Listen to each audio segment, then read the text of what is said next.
धरतीपुत्र के इस प्लेटफॉर्म से मैं के कौशल आप सभी बच्चों का हार्दिक स्वागत एवं अभिनंदन करता हूं। धरतीपुत्र फाउंडेशन जैसा कि निरंतर कक्षाएं संचालित की जा रही हैं घनानंद सर के संयोजन से सौजन्य से, चलिए बिना किसी देरी के आगे बढ़ते हैं।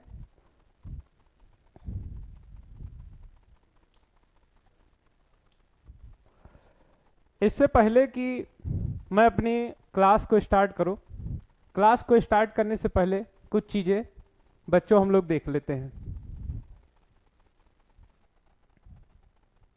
सबसे पहले आज हम लोग रिवीजन करेंगे,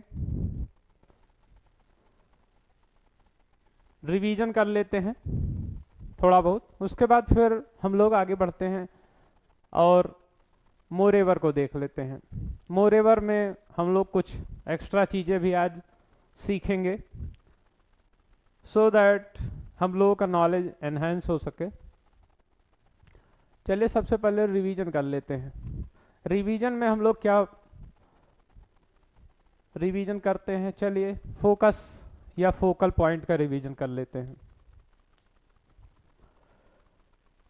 focus or focal point of a lens or mirror is the point where light rays parallel to the principal axis converge for concave mirrors and concave lenses, or appear to diverge from for convex mirrors and concave lenses after reflection or refraction।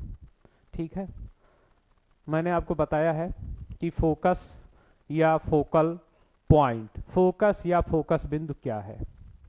तो focus या focus बिंदु ये होता है, ठीक है। इसके बाद लेंसेस की बात कर लेते हैं। लेंसेस में कॉन्वेक्स या कन्वर्जिंग लेंसेस की बात करते हैं। ये भी मैंने आपको बताया है। Parallel light rays passing through a convex lenses are refracted and converge at a point called the focal point और प्रिंसिपल फोकस। ठीक है, तो ध्यान रखेंगे इस बात को। कॉनकेव और डाइवर्जिंग लेंसेस की बात करते हैं। Parallel light rays passing through a concave lens are refracted and appear to diverge from a point called the focal point. ठीक है, तो फोकस और फोकस या फोकस बिंदु आप लोग रिवाइज कर लीजिएगा, फोकस या फोकस बिंदु। चलिए आगे बढ़ते हैं। फिर देखिए, जिस तरह से लेंस में फोकस होता है ठीक उसी तरह से मिरर में भी फोकस होता है।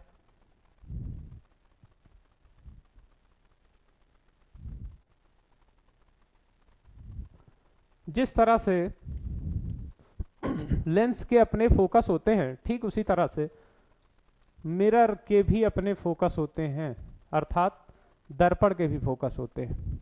कॉनकेव, अवतल या कन्वर्जिंग मिरर, अभिसारी दर्पण।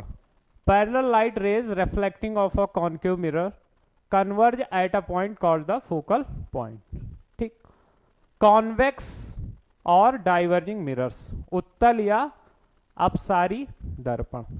ध्यान रखिएगा इसमें क्या होता है। Parallel light rays reflecting off a convex mirror appear to diverge from a point called the focal point. ठीक है, प्रीवियस क्लास में मेरी जो 4th क्लास हुई है, ये 5वीं क्लास है, 4th क्लास में मैंने इसको पढ़ाया है। चलिए वहां से देख लीजिएगा, बाइलिंगुअल है। मैंने फोकल लेंथ के बारे में भी बताया था कि फोकल लेंथ क्या होता है। The distance between the lens and it's focal point is called the focal length.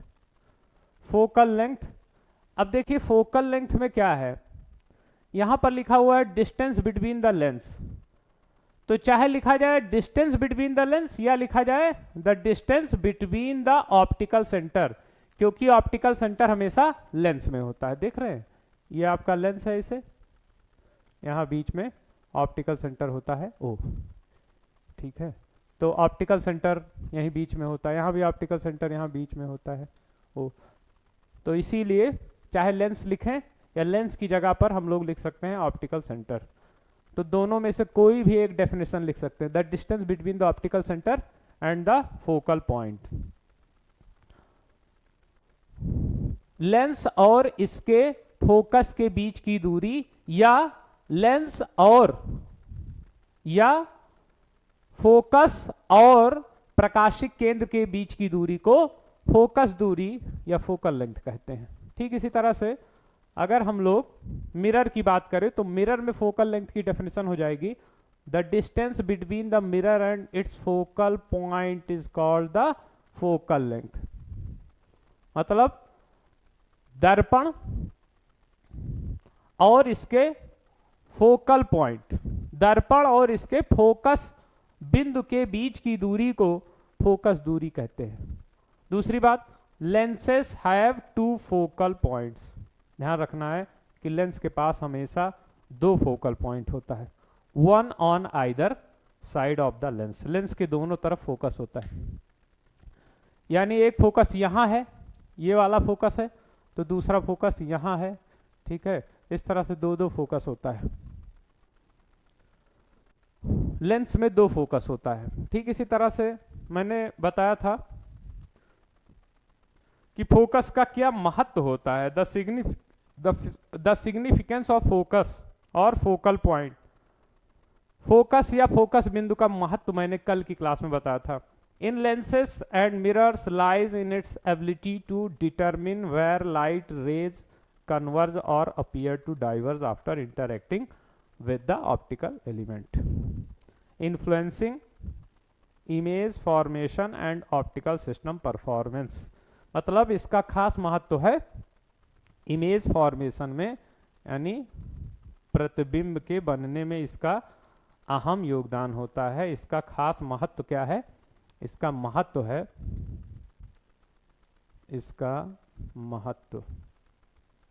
इसका महत्व है प्रतिबिंब निर्माण में इसका महत्व होता है। और ये क्या बताता है, और इसके साथ ये भी बताता है, फोकस के पास ये एक योग्यता होती है कि ये बताता है किसी बिंदु पर किरणें, प्रकाश की किरणें कन्वर्ज यानी अभिसारित होंगी या यहीं से अपसारित होती हुई प्रतीत होंगी। ठीक है, तो इतना बहुत इंपॉर्टेंट था। चलिए अब हम लोग मोरेवर में चलते हैं। मोरेवर कुछ एक्स्ट्रा डोज लेते हैं। मोरेवर में पैरा एक्सियल रेज क्या है, इसको भी देख लीजिए। Rays of light that are close to the principal axis are called paraxial rays. मतलब ये कौन सी रेज होती हैं? प्रिंसिपल एक्सिस के समीप होती हैं और काफी समीप होती हैं। जैसे ये पैरा एक्सियल रेज है, देखिए ये जो रेज आ रही कुछ इस तरह से, ये पैरा एक्सियल रे है, क्योंकि ये क्या है? प्रिंसिपल एक्सिस के क्लोज है। ठीक है, और जो काफी दूर होती हैं उनको कहा जाता है क्या? जैसे मैं इसको पेन बदल देता हूं,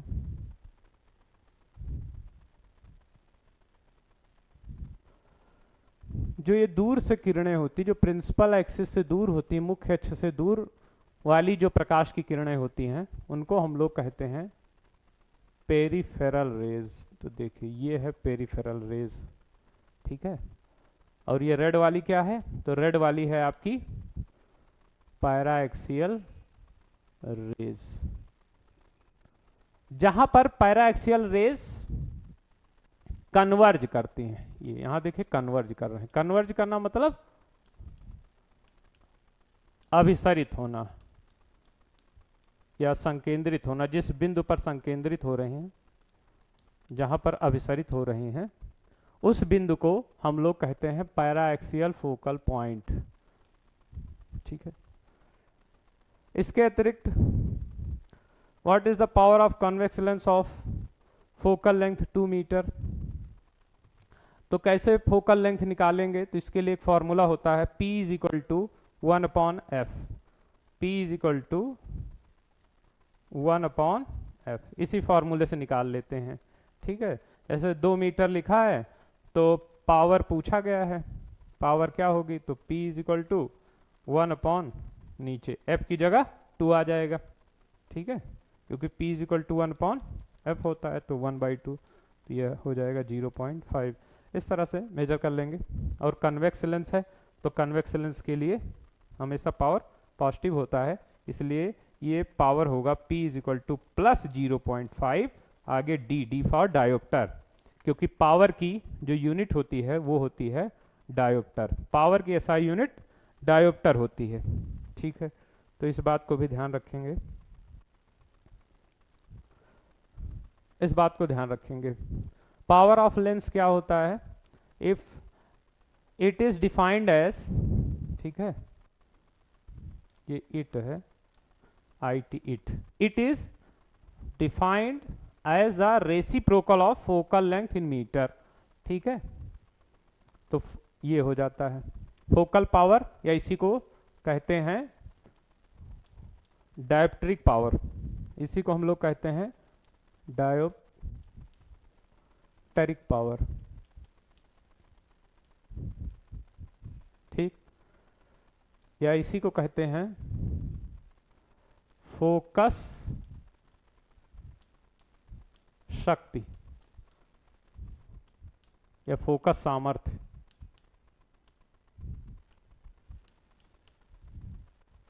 ठीक है, ये फोकस सामर्थ्य या डायोप्टेरिक सामर्थ्य क्या होती है?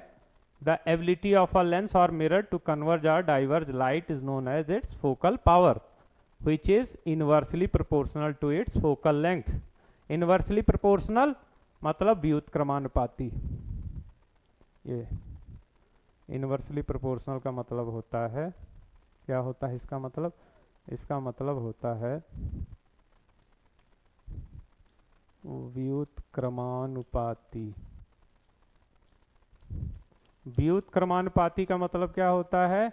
इसका मतलब साफ साफ ये होता है कि जब कभी फोकल लेंथ या फोकस दूरी बढ़ेगी, जब फोकस दूरी बढ़ेगी तो डायोप्ट्रिक पावर या फोकल पावर घट जाएगी। ठीक है, इसका सीधा मतलब होता है कि अगर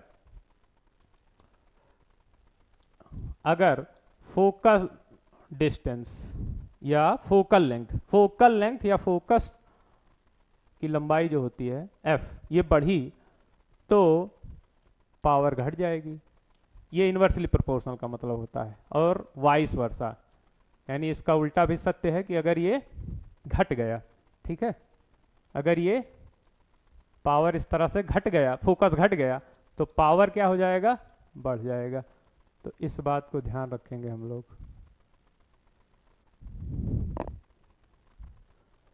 ग्रेटर द फोकल लेंथ या फोकस दूरी, greater the focal length lesser the power और focal power, lesser the focal length greater the focal और डायोप्ट्रिक पावर। अर्थात फोकस दूरी बढ़ेगी तो फोकल पावर या डायोप्ट्रिक पावर घटेगा, फोकस दूरी बढ़ेगी तो फोकस शक्ति घटेगी, और फोकस दूरी घटेगी तो फोकस शक्ति बढ़ेगी। I hope it is clear so far. चलिए इसको देख लीजिए।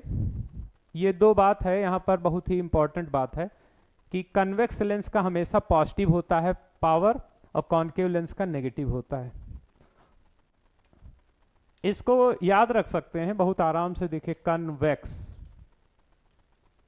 और लेंस, लेंस में ही पावर होता है, दर्पण का कोई पावर नहीं होता, लेंस का पावर होता है। ठीक है, तो यहां पर x बना हुआ है, x। अगर इस x को थोड़ा सा घुमा दें तो ये बन जाता है प्लस। तो ऐसे याद रखिएगा कि कन्वेक्स लेंस का पावर क्या होता है? प्लस होता है, यानी पॉजिटिव होता है। और जब कन्वेक्स लेंस का पावर पॉजिटिव होगा तो कॉनकेव का नेगेटिव होगा। देख रहे हैं ये जो x बना हुआ है, इसी x को थोड़ा सा घुमाएं अगर हम लोग, तो ये बन जाता है प्लस, इस तरह से। तो कन्वेक्स लेंस का पावर पॉजिटिव होता है। चलिए, और कॉनकेव लेंस का नेगेटिव होता है। कल की क्लास में हम लोग चर्चा कर रहे थे, मैंने बताया था कि अभी इटालियन साइंटिस्ट या इटली के वैज्ञानिकों ने प्रकाश के संबंध में कहा है कि प्रकाश एक सुपर सॉलिड है। Light is a super solid, it is proposed by Italian scientist. Italy के वैज्ञानिकों द्वारा यह प्रतिपादित किया गया कि प्रकाश एक सुपर सॉलिड है। सुपर सॉलिड का क्या मतलब होता है? कल की क्लास में मैंने बताया था कि सुपर सॉलिड का मतलब कि इसके पास सॉलिड जैसा नेचर है, यानी सॉलिड जैसा व्यवस्थित भी है, और विदाउट फ्रिक्शन, विदाउट फ्रिक्शन ये क्या कर सकता है? ये सरक सकता है, बह सकता है, यानी इसके अंदर क्या है? लिक्विड नेचर भी है। ये सॉलिड है एज वेल एज लिक्विड भी है, यानी दोनों का नेचर ये शो करता है। प्रकाश के कण को फोटॉन कहते हैं, कल की क्लास में मैंने आपको बताया था। ठीक है, वैज्ञानिकों ने क्या बनाया था? बोस आइंस्टीन कंडेंसेट, और बोस आइंस्टीन कंडेंसेट के माध्यम से उन्होंने बताया कि ये जो आपकी लाइट है वो सुपर सॉलिड है। ठीक, इसके तमाम फायदे हैं। ठीक है, चलिए आगे चलते हैं। इस तरह की लाइट को फ्रोजन लाइट नाम दिया गया। जैसा कि मैंने अपनी फर्स्ट क्लास में बताया था कि लाइट क्या है? लाइट एक इलेक्ट्रोमैग्नेटिक वेव है या रे है। लाइट को विजिबल लाइट कहते हैं, और मैंने काफी कुछ इलेक्ट्रोमैग्नेटिक रेज या वेव्स के बारे में बताया था। अभी हाल ही का ये एक इन्वेंशन है इटालियन साइंटिस्ट द्वारा कि ये फ्रोजन लाइट होती है। लाइट क्या है? वास्तव में फ्रोजन लाइट होती है। ठीक, ये बिजेयर घटना है, ये बिजेयर स्टेट ऑफ मैटर है, यानी कि पदार्थ की विचित्र अवस्था है। Italian scientists have successfully frozen light, proving it behaves like a super solid, a rare state with both fluid and solid properties। यानी क्या है?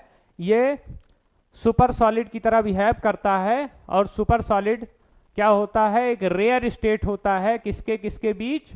फ्लूइड और सॉलिड दोनों की प्रॉपर्टीज के साथ में सुपर सॉलिड बनता है। दोनों की प्रॉपर्टीज रखता है।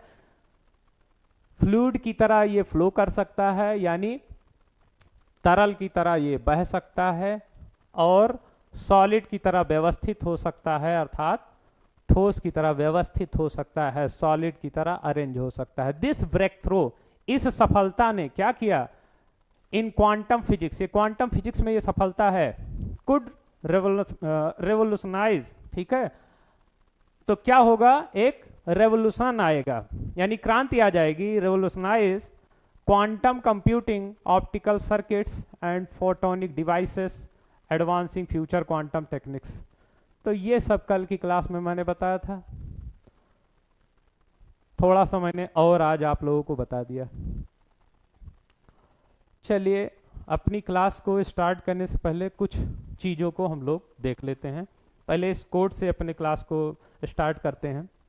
मेहनत उस लेवल पर होनी चाहिए जहां फिजिक्स के नियम भी फेल हो जाएं। बच्चों, हमें मेहनत कुछ इस कदर ही करनी है कि फिजिक्स का जो हमारा रूल है, लॉ ऑफ फिजिक्स, वो भी फेल हो जाए।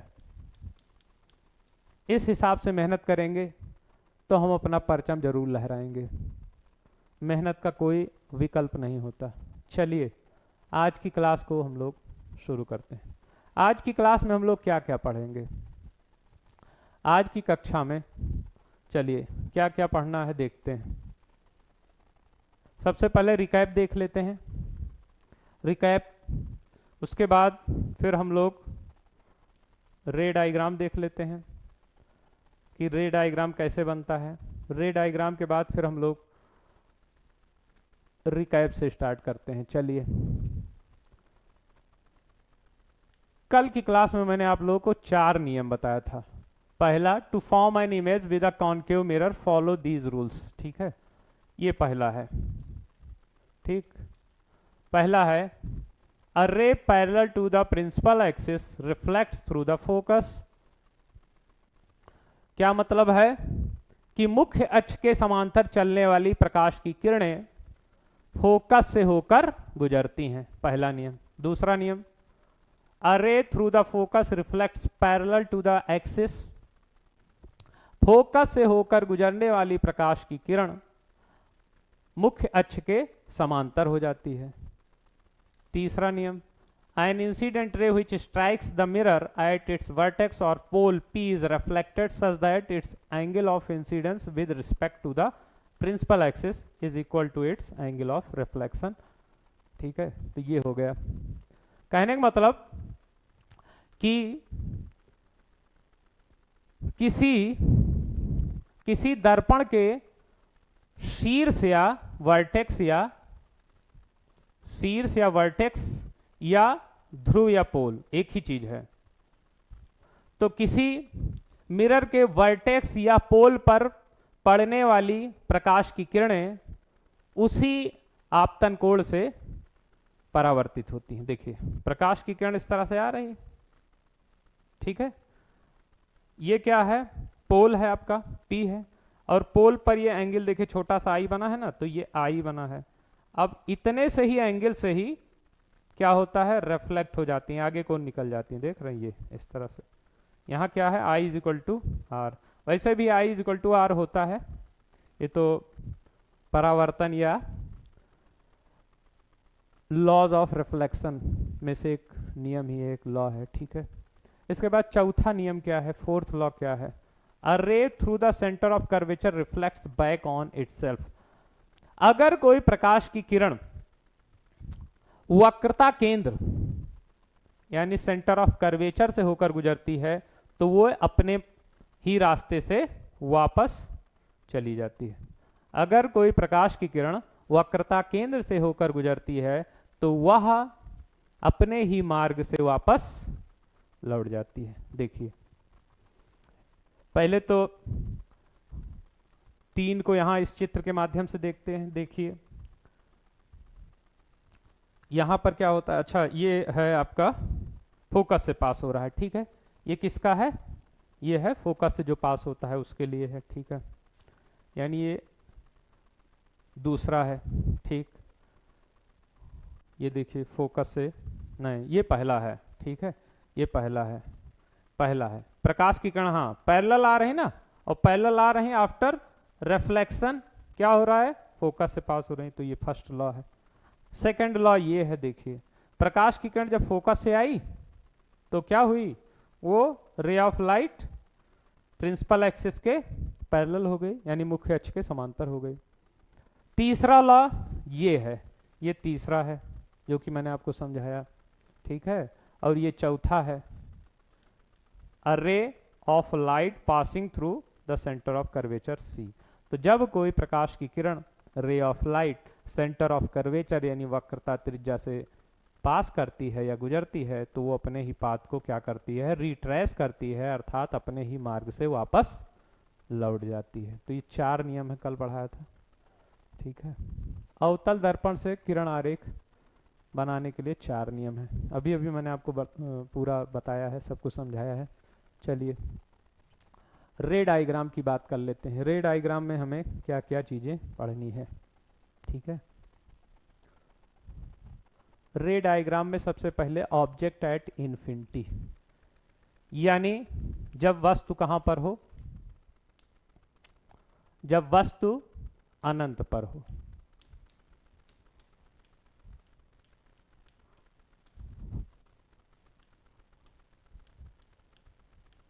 जब वस्तु अनंत पर हो तब क्या होगा।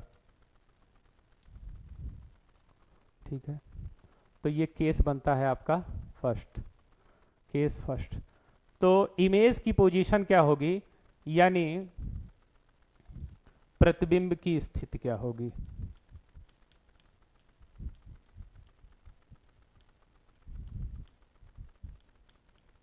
प्रतिबिंब की स्थिति क्या होगी, तो प्रतिबिंब बनेगा फोकस पर या फोकस बिंदु, फोकल पॉइंट पर।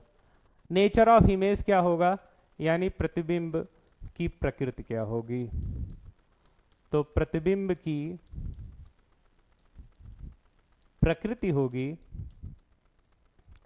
Real and inverted highly diminished, अर्थात वास्तविक एवं उल्टा, क्योंकि वास्तविक प्रतिबिंब हमेशा उल्टा बनता है, इन्वर्टेड बनता है, और अत्यधिक छोटा, हाईली, और अधिक छोटा, छोटा। डिमिनिश्ड मतलब होता है, डिमिनिश्ड मीन्स छोटा, हाईली डिमिनिश्ड। देखिए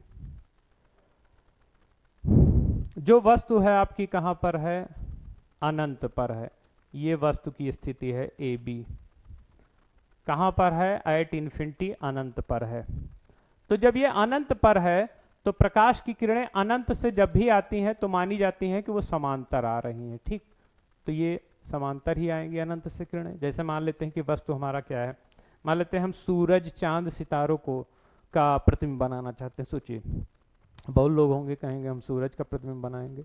तो अगर आप सूरज का प्रतिबिंब बनाना चाहते हैं, ठीक है, तो जाहिर सी बात है कि फिर अनंत पर होगा वो, सूरज तो अनंत पर है। ठीक, चांद की बनाना चाह रहे हैं, वो भी अनंत पर है। ठीक है, अब बहुत लोग अपना प्रतिबिंब बनाना चाहते हैं, वाह भाई, अगर ऐसा है तो वो भी ठीक ही है, अपना भी प्रतिबिंब बनाना चाहेंगे तो बना सकते हैं, लेकिन हमारा प्रतिबिंब अनंत पर नहीं होगा। ठीक है, तो अनंत से जो भी किरणें आती हैं समांतर आती हैं। तो देखिए दो समांतर किरणें यहाँ पर दिखाई गई हैं। कभी भी प्रतिबिंब बनाना हो तो दो ही बहुत होता है। ठीक, दो, जो मैंने 4 नियम आपको बताए हैं उसमें से कोई भी 2 नियम लेकर के आप प्रतिबिंब बना सकते हैं। एनी 2 लॉ, कोई भी 2 नियम लेकर प्रतिबिंब बना सकते हैं। तो इसमें भी क्या किया गया है, 2 किरणों को लिया गया है, दोनों समांतर है। अब जब यहां समांतर ही किरणें आएंगी और कोई आ ही नहीं सकता, इसलिए समांतर ही रहेगी दोनों की दोनों। पहली किरण ये है फर्स्ट रे और ये सेकंड रे। ठीक है, तो आफ्टर रिफ्लेक्शन या परावर्तन के पश्चात ये फोकस से गुजर गई, देख रहे हैं यहां से ये वाली जो सेकंड वाली किरण है ये भी आफ्टर रिफ्लेक्शन कहां से पास हो गई, फोकस से पास हो गई। तो यानी इसका जो प्रतिबिंब है क्या होगा, रियल एंड इन्वर्टेड होगा, वास्तविक एवं उल्टा होगा, हाईली डिमिनिश्ड होगा, अधिक छोटा होगा।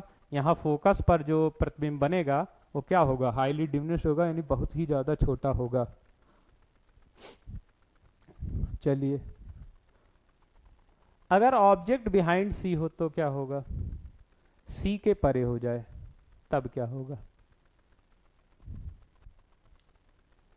यानी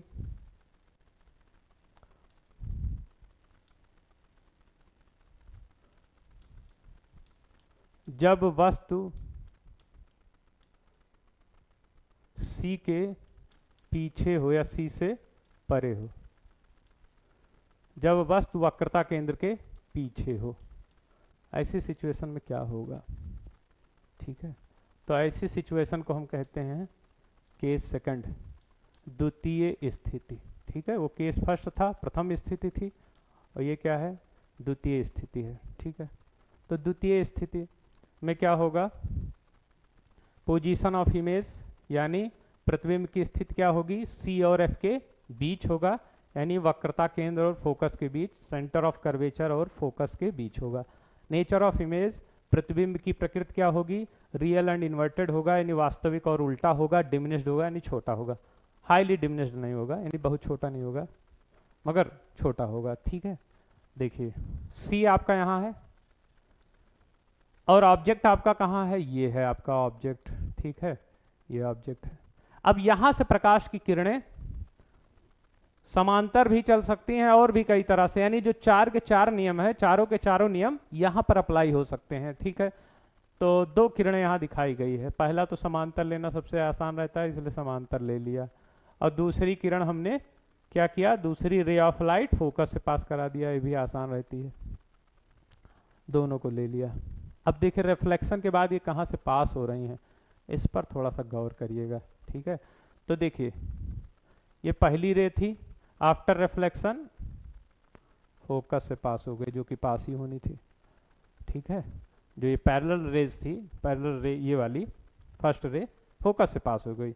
और ये जो सेकंड रे है ये कहाँ से पास हुई, तो ये भी फोकस से पास हुई, लेकिन आफ्टर रिफ्लेक्शन ये पास हो रही है, ये पैरेलल जा रही है, पैरेलल पास हो रही प्रिंसिपल एक्सिस के। ठीक है, तो देखिए दोनों का जहां इंटरसेक्शन होता है, ठीक वहीं पर वास्तव में बनता है। हाँ, तो देखिए इस वाली किरण और इस वाली किरण का इंटरसेक्शन यहां पर हो रहा है, तो इमेज यहां बनेगा। ठीक है भाई, ये वाली पहली वाली परावर्तित, ठीक है, फर्स्ट वाली रे की रिफ्लेक्टेड रे या परावर्तित किरण ये है, और सेकंड वाली रे की रिफ्लेक्टेड रे या परावर्तित किरण ये है। तब देखिए दोनों का इंटरसेक्शन कहां पर हो रहा है, फिर से देखिए दोनों का इंटरसेक्शन हो रहा है यहां, तो इमेज कहां बनेगी, यहां बनेगी। ठीक है, और ये देखिए उल्टा है, यानी इन्वर्टेड है, और इन्वर्टेड है तो रियल है, या रियल है तो इन्वर्टेड है।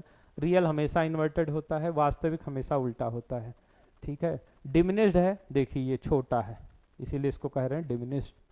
चलिए इसके बाद आता है ऑब्जेक्ट एट सी, सी पर। ठीक है, सी मतलब क्या होता है भाई, है सी फॉर केक, अरे नहीं, सी फॉर केक नहीं भाई, तो क्या सी फॉर हम लोग कहते हैं, चलिए इसको लेते हैं सेंटर ऑफ कर्वेचर। जब वस्तु सेंटर ऑफ कर्वेचर पर हो तब की स्थिति में क्या होगा, इसको कहते हैं तृतीय स्थिति। तृतीय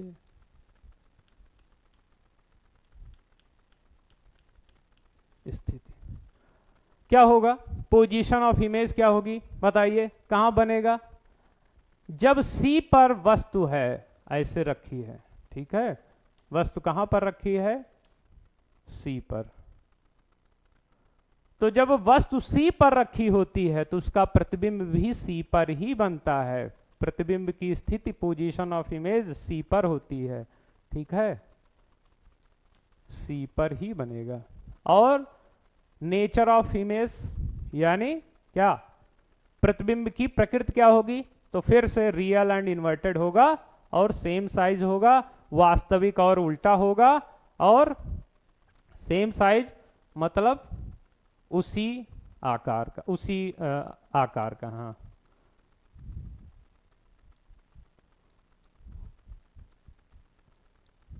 उसी आकार का, उसी आकार का मतलब कि जिस आकार की वस्तु है, जितने आकार की, जितनी बड़ी वस्तु है, मान लेते हैं अगर ये 5 सेंटीमीटर है तो प्रतिबिंब जो होगा वो भी 5 सेंटीमीटर होगा, ये कहने का मतलब है।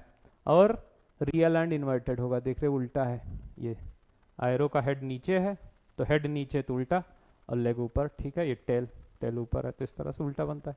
देखिए फिर से यहाँ किरणों को हम एक बार देख लेते हैं अपने समझने के लिए। क्या होता है, प्रकाश की किरण कुछ इस तरह से, प्रकाश की किरण कुछ इस तरह से आती है। एक प्रकाश की किरण मुख्य अक्ष के समांतर आती है। दूसरी प्रकाश की किरण क्या होती है, देखिए दूसरी प्रकाश की किरण फोकस से पास होती है, फोकस से गुजरती है। ठीक, अब परावर्तन होता है जब मिरर या दर्पण से, तब क्या होता है, तब की कंडीशन देखते हैं। अगर ये फर्स्ट रे है तो फर्स्ट रे आपकी फोकस से पास हो जाएगी, क्योंकि ये मुख्य अक्ष या प्रिंसिपल एक्सिस के पैरेलल या समांतर थी, तो प्रिंसिपल एक्सिस के पैरेलल थी, फोकस से पास हो गई। दूसरा क्या होता है, दूसरी कंडीशन, ये दूसरी वाली रे जो थी हमारी, ये आफ्टर रिफ्लेक्शन प्रिंसिपल एक्सिस के पैरेलल हो जाती है, मुख्य अक्ष के समांतर हो जाती है। ठीक, अब देखिए इन दोनों रिफ्लेक्टेड रेज का वास्तव में कहीं इंटरसेक्शन हो रहा है, तो देखिए इन दोनों का वास्तविक इंटरसेक्शन यहां हो रहा है। देखिए ये रिफ्लेक्टेड रे है, ऐसे चली गई, ये रिफ्लेक्टेड रे है, ऐसे चली गई, तो इसका यहीं पर इंटरसेक्शन हुआ, तो यहीं पर आपका इमेज बन जाएगा। और साइज क्या होगी, जितनी बड़ी, जितना साइज ऑब्जेक्ट का है, जितना आकार ऑब्जेक्ट का है, वस्तु का है, उतना ही बड़ा, उतना ही सेम साइज का ये प्रतिबिंब होगा। तो ध्यान रखिएगा इस बात को। चलिए आगे चलते हैं। Object between C and F. अगर वस्तु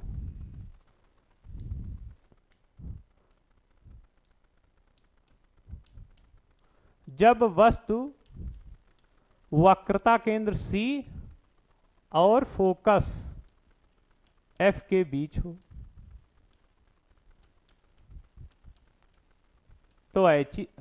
तो इस स्थिति में क्या होगा, इसको हम लोग कहते हैं केस नंबर 4। ठीक है, स्थिति 4, स्थिति 4। चौथी स्थिति में क्या होगा, पोजीशन ऑफ इमेज, यानी प्रतिबिंब की स्थिति क्या होगी, सी के परे होगी, बियॉन्ड सी, मतलब सी से दूर या परे। नेचर ऑफ इमेज, प्रतिबिंब की प्रकृति क्या होगी, तो रियल एंड इन्वर्टेड होगा, और एनलार्ज होगा यानी वास्तविक और उल्टा होगा, और एनलार्ज होगा मतलब बड़ा होगा। ठीक, देखिए पहले वाले से जो ऑब्जेक्ट था ना उससे बड़ा होगा। देखिए अब हम लोग स्थितियों को ध्यान से देखते हैं। सबसे पहले तो ये हमारा क्या है, ये हमारा इस तरह से ऑब्जेक्ट है। क्या है हमारा ये हमारा ऑब्जेक्ट है। ठीक है, ये ऑब्जेक्ट है ए बी। ठीक है, ए बी ऑब्जेक्ट है। अब ए बी ऑब्जेक्ट से प्रकाश की किरणें चलती हैं। चलिए प्रकाश की किरणों को हम लोग चलाते हैं भाई। तो पहली प्रकाश की किरण मुख्य अक्ष के समांतर ऐसे गुजर गई। दूसरी प्रकाश की किरण फोकस से पास हो गई। ये दो किरणें बहुत आसान होती हैं, सबसे ज्यादा इन्हीं को यूज किया जाता है। वैसे तो 4 में से कोई 2 ले सकते हैं। ठीक है, चलिए अब परावर्तन या रिफ्लेक्शन के बाद की कंडीशन क्या होगी, तो उसको थोड़ा सा हम लोग देखते हैं। ठीक है, उसको देख लेते हैं। चलिए ये फर्स्ट रे है, अगर इसका रिफ्लेक्शन होता है तो ये फोकस से पास हो जाती है। ठीक है, फोकस से निकल गई। और जब सेकंड रे है उसका रिफ्लेक्शन होता है तो क्या होता है, तो वो ये सेकंड रे है, सेकंड रे मुख्य अक्ष के प्रिंसिपल एक्सिस के पैरेलल हो जाती है। तो क्या इन दोनों रेज का कहीं इंटरसेक्शन हुआ? हाँ जी बिल्कुल हुआ। कहां हुआ, देखिए ये है आपकी रिफ्लेक्टेड रे। फर्स्ट वाली की रिफ्लेक्टेड रे यही है। सेकंड रे की रिफ्लेक्टेड रे कहां है, तो ये है सेकंड रे की। तो इसका इंटरसेक्शन कहां पर हुआ, यहां पर हुआ, इसीलिए यहीं पर प्रतिबिंब बनेगा। तो प्रतिबिंब कैसा बनेगा, उल्टा बनेगा, क्योंकि जहां पर इंटरसेक्शन होता है वहां पर हेड होता है। ठीक है, इधर हेड है और ये टेल है, तो हेड नीचे हो गया, इसलिए ये हो गया उल्टा, नीचे ए डैश और ऊपर बी डैश, क्योंकि ए बी पहले माना था तो ए डैश बी डैश। इस तरह से रियल होगा, इन्वर्टेड होगा और एनलार्ज होगा, बड़ा होगा। देखिए पहले वाला अगर ये है 5 सेंटीमीटर, ठीक है 5 सेंटीमीटर, तो जाहिर सी बात है कि ये कम से कम 7 सेंटीमीटर तो हो ही गया, तो इस तरह से बढ़ गया तो एनलार्ज हो गया। ठीक है, एनलार्ज हो गया। चलिए आगे चलते हैं। यहां तक समझ में आ गया होगा आप लोगों को अच्छे से। इसके बाद ऑब्जेक्ट एट एफ, मान लेते हैं कि ऑब्जेक्ट एफ पर स्थित हो, फिर क्या होगा। अगर ऑब्जेक्ट की स्थिति F पर है, यदि वस्तु F यानी फोकस पर हो, यदि वस्तु F पर स्थित हो, यानी पांचवी स्थिति, ठीक है, स्थिति 5। पांचवी स्थिति क्या है? तो देखिए, वस्तु को पहले फोकस पर रखते हैं, तो वस्तु को हमने रखा फोकस पर। फिर से सबसे पहले पैरेलल रे या समांतर किरण को ले लेते हैं। तो ये समांतर वाली देखिए किरण ऐसे जा रही है, पैरेलल रे ऐसे जा रही है, लाइक दिस, ठीक। उसके बाद फिर दूसरा मैंने बताया था कि फोकस से, लेकिन ये तो फोकस पर रखी ही है, तो फोकस से कैसे पास कराएं? तो ऐसा करते हैं कि हम एक किरण को कुछ इस तरह से करते हैं कि वो सेंटर ऑफ कर्वेचर से निकल जाए, ठीक है।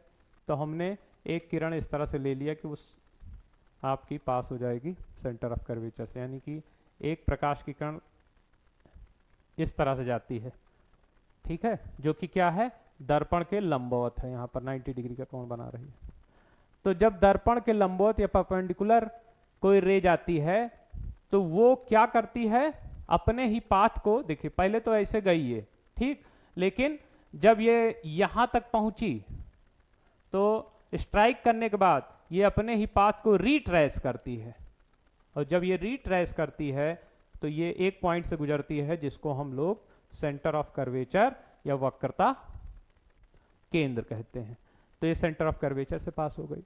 अब देखिए कि यहां पर पहली वाली का देखते हैं, तो पहले वाली का जो है, चलिए पहले वाली फर्स्ट रे आफ्टर रिफ्लेक्शन कहां से पास हो गई, फोकस से। अब देखिए दोनों को थोड़ा सा गौर से देखिएगा। देखिए ये थी पहले वाले की रिफ्लेक्टेड रे, और ये थी दूसरे वाले की रिफ्लेक्टेड रे, ठीक, दूसरी रे इस तरह से जा रही है। अब अगर हम इसको आगे की ओर बढ़ाएं तो क्या कभी ये मिलेंगी? नहीं मिलेंगी, कभी नहीं मिलती, ठीक है। और ये हो जाता है, फिर पोजीशन इमेज की कहां होगी, इन्फिनिटी पर। जब ये कहीं कहीं पर इनका इंटरसेक्शन होगा ही नहीं, तो इनकी इमेज की पोजीशन क्या होगी, इन्फिनिटी होगी, यानी कहां पर होगी, ये अनंत पर। क्योंकि इमेज या प्रतिबिंब तभी बनता है जब रियल इंटरसेक्शन हो या वर्चुअल इंटरसेक्शन हो, लेकिन यहां तो इंटरसेक्शन ही नहीं होगा, प्रतिच्छेद ही नहीं होगा। नेचर ऑफ इमेज, प्रतिबिंब की स्थिति क्या होगी, प्रतिबिंब की प्रकृति क्या होगी, रियल एंड इन्वर्टेड, वास्तविक और उल्टा, हाईली एनलार्ज यानी कि बहुत ही बड़ा, ठीक, बहुत बड़ा प्रतिबिंब बनेगा।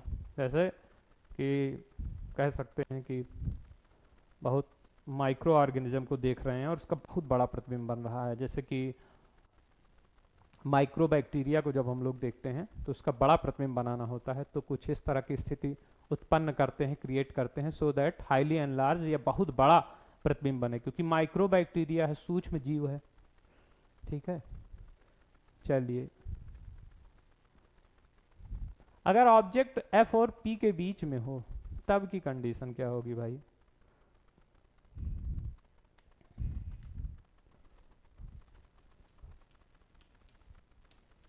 जब वस्तु F और P के बीच हो, जब वस्तु F और P के बीच में हो, जब वस्तु फोकस और ध्रुव के बीच में हो, तब क्या होगा? देखिए यहां से देखते हैं, ये कौन सी स्थिति है भाई? ये स्थिति संख्या 6 है, छठवीं स्थिति है, ठीक। देखिए यहां पर आपका F है और यहां पर P है। F और P के बीच में क्या आ गया आपका?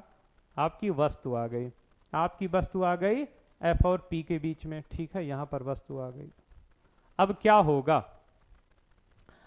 तो देखिए एक किरण तो सीधा सीधा यहां पर पास में यही पोल बचता है तो पोल से पास करा देते हैं, क्योंकि पोल ही बच रहा है ना, तो पोल से पास करा देते हैं एक किरण को, एक रे को। और जैसे ये पोल से स्ट्राइक करती है तो आफ्टर रिफ्लेक्शन उसी कोण से, उसी एंगल से निकल जाती है। ठीक है, लॉ ऑफ रिफ्लेक्शन लग जाता है, परावर्तन का नियम I = R, उसी कोण से निकल गई। ठीक है, इसके बाद क्या होता है? ठीक, देखिए ये परावर्तित किरण है, रिफ्लेक्टेड रे है। ठीक, R से, ये R कोण से I = R है। ठीक, निकल गई। अब क्या होता है? अब इस वस्तु के आगे P के अलावा कोई नहीं है, कोई भी बिंदु, कोई भी पॉइंट नहीं है, तो क्या करें? तो फिर वही करेंगे कि हम लोग एक नॉर्मल इंसिडेंस करेंगे। तो नॉर्मल इंसिडेंस कर दिया हमने इस तरह से।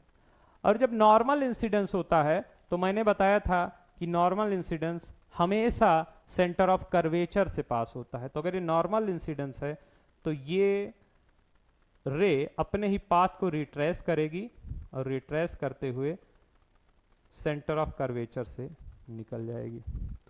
अब देखिए, इधर तो कहीं कुछ हो ही नहीं सकता, पॉसिबिलिटी ही नहीं है।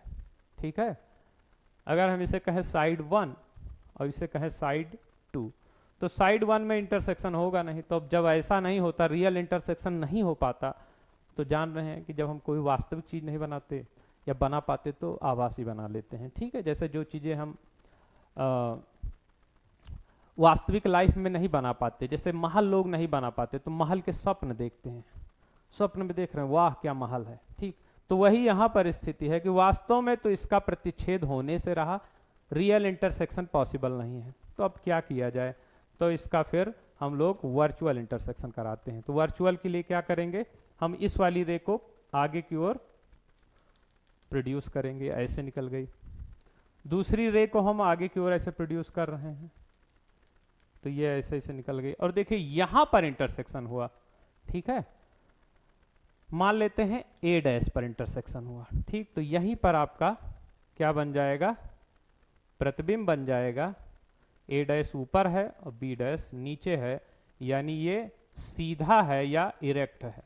ठीक है, सीधा या इरेक्ट है। और जो सीधा होता है वो हमेशा वर्चुअल होता है। ठीक है, जैसे दर्पण में वर्चुअल इमेज बनता है, आभासी प्रतिबिंब बनता है। तो देख रहे हैं क्योंकि ये आभासी प्रतिच्छेद से बना हुआ है, इसलिए जो भी प्रतिबिंब बनेगा वो आभासी प्रतिबिंब बनेगा। और ये एकमात्र स्थिति है। ठीक है, एकमात्र स्थिति है, केवल स्थिति है जिसमें आभासी प्रतिबिंब बनता है, सिर्फ इसमें आभासी प्रतिबिंब बनता है। और अवतल दर्पण के 5 के 5 केस में रियल एंड इन्वर्टेड बनते हैं, वास्तविक और उल्टा। लेकिन ये 6वीं केस ऐसी है जिसमें आभासी व सीधा प्रतिबिंब बनता है। और एनलार्ज मतलब बड़ा, बड़ा प्रतिबिंब बनता है। ठीक है, तो इस बात को ध्यान रखिएगा।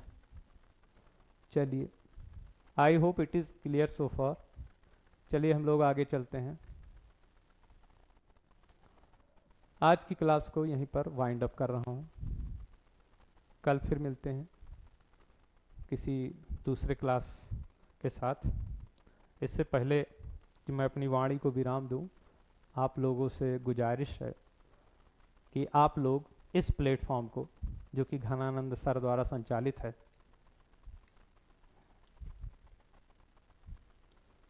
घनानंद सर द्वारा संचालित इस प्लेटफॉर्म को और लोगों को बताइए, जिससे और लोग भी लाभान्वित हो सकें।